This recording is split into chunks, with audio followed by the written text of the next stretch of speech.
Kuzma. Beal back to Kuz. They're going to call a foul on that play. Nicholas Claxton. You know what the most impressive thing has been offensively? Ball movement right there. Hey, look, we've been together a little bit too long. No, you just taught me the game of basketball. Oh, well, ball movement. When everybody is touching the ball, not only is it hard for your opponents to guard you, but it gets everybody in a rhythm. Kyle Kuzma gets going. Porzingis, Bradley Beal. Now once they start figuring out maybe the big three, who's going to be that X factor? Is Anthony Gill being spotted up in the corner for threes? Is it Monte Morris being able to facilitate when they're drawing two people to Porzingis off that pick and roll? So it's going to open up the floor for everybody else. Kyle Kuzma, KP and Beal, 77 points the trio scored. That's the most in one game Wednesday against Philly. Like I said, they showed their hand. I don't expect nothing less than 60-plus points combined between those three guys every given night. And it's how they get their shots, too, especially like in the fourth quarter when the Wizards were making that run. I thought just the distributing of the basketball was so key for them as Kevin Durant fades over three Wizards. They're going to count the basket. I'm trying to figure out. I'm kind of confused on what happened. You got KD attacking, going downhill. Oh, they're going to call basket interference and Anthony Gill reaching under the basket. Oh, there it is. Can't grab a net. You can't do that, even if you're the Nets. Count that bucket for Nicholas Claxton. 17-13 Wizards, shooting 75% from the field. Beal to Kuz for a deep three. Front rims that one. We have to talk. Communication is extremely important, especially in transition. There's a double team. Can they roll? As soon as he touches the basketball, double comes. And there's Nicholas Claxton dunking on Porzingis. But Kevin Durant, he's smart. He's figuring it out. The best way to beat a double team is making a quick pass and getting your opponents in rotation defensively. And right now, it's on two occasions the Nets have been successful. Porzingis deep in Capital One Arena for that three. Well, that's one way to always beat a defensive rotation. Just come back and make a three. Durant now has Gill on him. He steps back and shoots a front rim on that three-point attempt. I like the one-on-one defense so far. The two possessions you played Kevin Durant straight up, he missed. When you double-teamed him, somebody else scored the ball. Here's Beal going baseline again. Finds Morris. And his three is off. Wizards now 4 of 7 from 3, 57%. Joe Harris has too much space in that corner.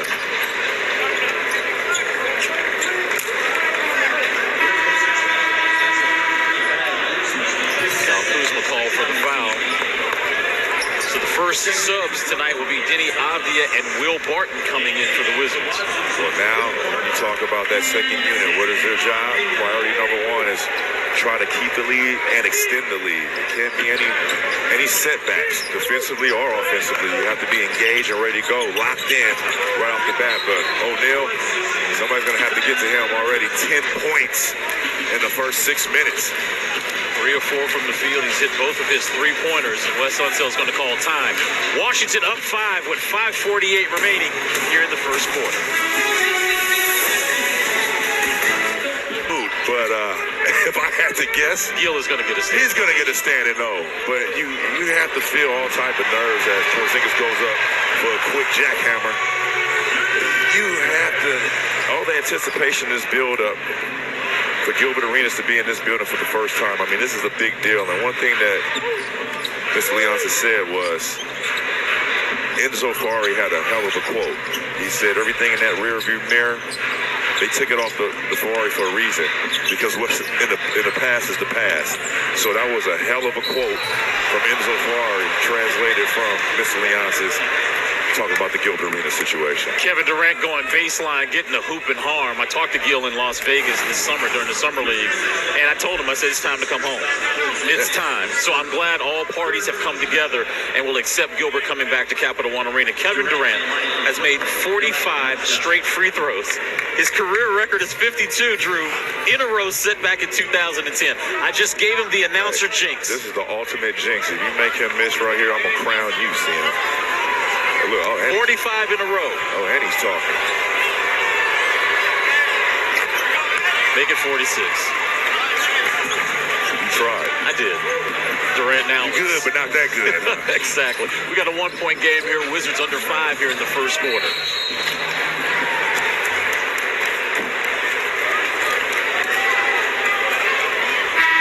Rui Hachimura set to check in. Loving what I'm seeing from the young fella.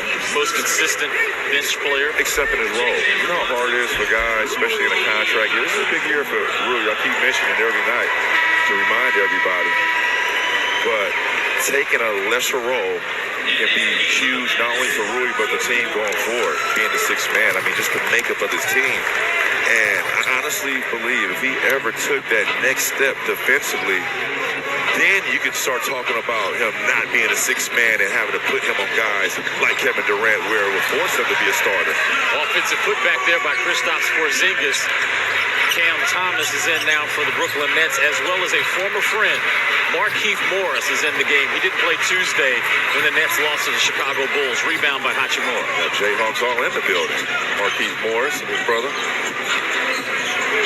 Here's Beal attacking the kick out to Barton.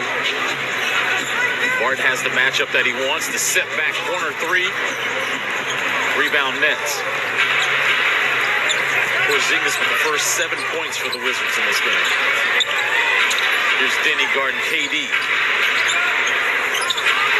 Now Beal.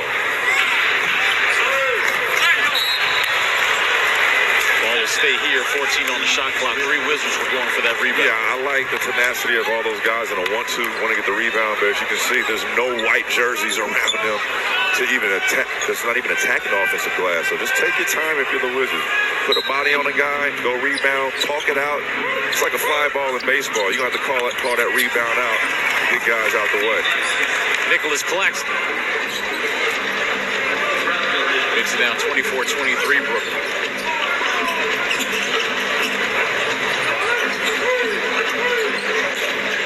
Hachimura driving on Morris.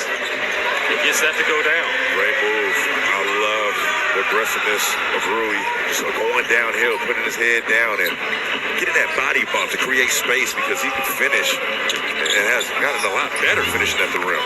Durant getting to his sweet spot, but I guess anywhere inside the three-point line is his sweet spot. Shooting over 50% from the field. 32.5 points per game. There's no slowing up for him. Here's Barton.